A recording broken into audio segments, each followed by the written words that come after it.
penghidup agama, seakan-akan Islam itu mati suri, lalu dihidupkan lagi oleh Imam Nawawi dengan karya-karya beliau dan ilmu beliau.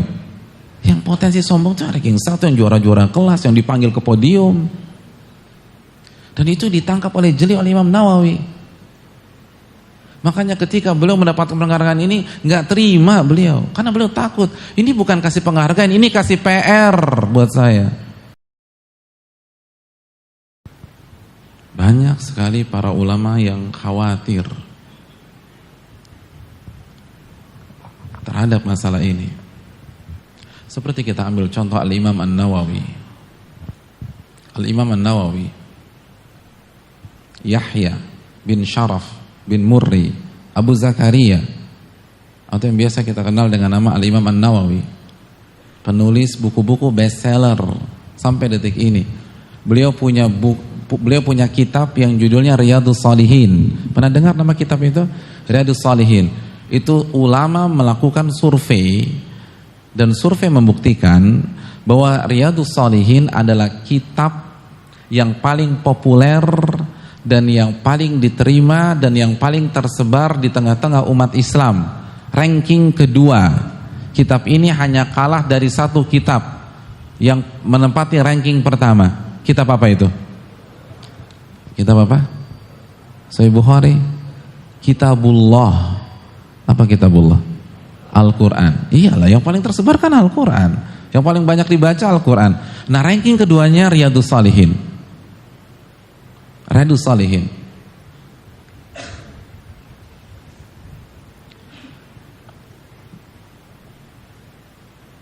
Maka karena jasa-jasa beliau luar biasa, beliau juga penulis Arba'in Nawawiyah, Al-Adhkar, Al-Minhaj, Syarah Sahih Muslim, lalu Raudatul Talibin, dan beliau adalah ulama terbaik dalam mazhab Syafi'i. Beliau adalah ulama terbaik dalam mazhab Syafi'i. Ini ulama luar biasa. Maka beliau mendapatkan gelar Muhyiddin. Apa gelarnya? Jadi bukan LC gelarnya, bukan MA, bukan doktor, bukan 3 huruf P atau H atau D di belakangnya, tapi Muhyiddin. Apa arti Muhyiddin? Penghidup agama. Ini lebih prestisius daripada LC, daripada MA. Penghidup agama, seakan-akan Islam itu mati suri, lalu dihidupkan lagi oleh Imam Nawawi dengan karya-karya beliau dan ilmu beliau. Dan beliau nggak pernah minta dapat gelar tersebut. Beliau nggak pernah ngarep. Tapi para ulama memberikan gelar Muhyiddin. Begitu beliau dengar bahwa beliau mendapatkan gelar Muhyiddin, apa responnya? Apa statementnya? Kalau orang sekarang dapat Nobel atau titik-titik of the year gitu, of the month, kira-kira dia ngomong apa ya? Imam Nawawi mengatakan sebuah statement yang selalu dikenang oleh sejarah, dicatat oleh Imam As-Sakhawi, ma aj'alu fi hillin man laqabani Muhyiddin. Aku tidak halalkan dan aku akan tuntut sampai hari kiamat orang yang memberikan gelar Muhyiddin kepada diriku. Allahu Akbar. Orang yang kasih gelar mau dituntut sama Imam Nawawi. Saya nggak terima. Ini siapa nih orang yang berani-berani begini? Kenapa demikian? Karena takut nggak ikhlas. Karena analisa yang jeli dari Imam Nawawi, semakin tinggi gelar seseorang, semakin sulit ikhlas. Iya nggak sih? Saya ingin bertanya, yang paling berpotensi riya, sum'ah, sombong, yang gelarnya S3 atau SD?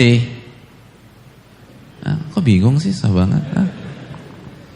Yang paling berpotensi sombong itu yang gelarnya apa? S3. Yang berpotensi riya, sombong, pengen dipuji, itu yang ranking 1 dari depan atau ranking 1 dari belakang? Hadirin sekalian, semakin tinggi gelar seorang itu semakin susah untuk ikhlas. Semakin dia terlihat menonjol, itu semakin berat untuk ikhlas. Karena pengen dipuji, pengen disanjung, miss akhirnya terpukau dengan kehebatan dirinya sendiri. Adapun yang ring 1 dari belakang mah gak ada yang disombongin. Kalau dia masih sombong juga gak punya perasaan tuh orang. Yang potensi sombong tuh ranking 1, yang juara-juara kelas, yang dipanggil ke podium. Dan itu ditangkap oleh jeli oleh Imam Nawawi. Makanya ketika beliau mendapatkan penghargaan ini gak terima beliau, karena beliau takut. Ini bukan kasih penghargaan, ini kasih PR buat saya. Kayak buat misalnya kita buat miniatur Lego, itu dihancurin lagi sama dia. Ya buat dari awal. Allahu Akbar. Saking takutnya gak ikhlas. Itu Imam Nawawi. Ibadahnya luar biasa, cerdasnya minta ampun.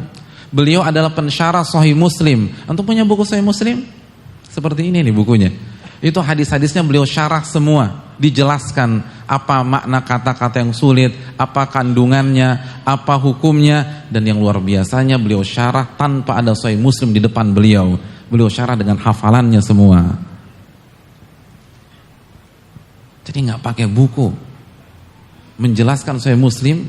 Itu kalau ada kajian Sahih Muslim di Al-Azhar, lalu ininya Imam Nawawi, itu gak pakai buku beliau. Langsung hadis pertama begini. Hadis kedua begini. Hadis ketiga begini. Dan tepat mensyarah Sahih Muslim gak pakai buku. Imam Nawawi rahimahullahu ta'ala. Tapi begitu takut tidak ikhlas. Bagaimana dengan kita? Gak bawa bukunya sih sama gitu loh. Tapi kan kecerdasannya beda. Oleh karena itu kita harus putuskan bahwa kita harus setia kepada Allah Subhanahu wa taala dan harus pikirkan masalah ini. Kita harus renungkan. Sudah ikhlaskah kita?